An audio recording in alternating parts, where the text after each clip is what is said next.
Slogan, মিছিল, meeting আর দোষারোপের নয়, আগামী রাজনীতি হবে মানব কল্যাণের, বলেছেন বিএনপির চেয়ারম্যান তারেক রহমান। যশোরে অ্যালবেনিজম রোগে আক্রান্ত ও অধিকার বঞ্চিত শিশু আফিয়াকে প্রতিশ্রুত নতুন ঘর হস্তান্তর অনুষ্ঠানে কথা বলেন তিনি।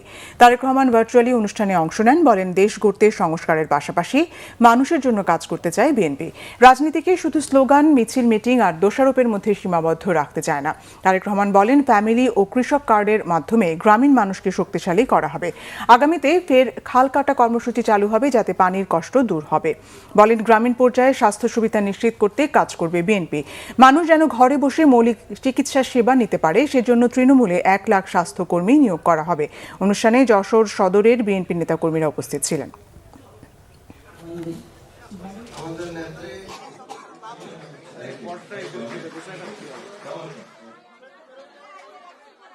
আমরা যদি মানুষের সমর্থন পাই এবং সরকার গঠন করতে সক্ষম হই, তাহলে আমরা কতগুলো পদক্ষেপ নিতে চাই।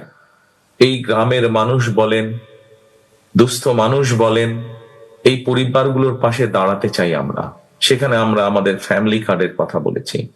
বাংলাদেশের অর্ধেক জনসংখ্যার মতন মানুষ প্রত্যক্ষ বা পরোক্ষভাবে কৃষির সাথে জড়িত। মানুষের বা দেশের সর্বমোট জনসংখ্যার বেশিরভাগ মানুষ তো গ্রামেই বাস করে, এবং গ্রামে যারা বাস করে কম বেশি সেই মানুষগুলো কৃষি কাজের সাথে জড়িত। আজকে কৃষক যদি ভালো থাকে, কৃষক যদি তার উৎপাদিত পণ্যের ন্যায্য মূল্য পায়, তাহলে সামগ্রিকভাবে দেশ ভালো থাকবে।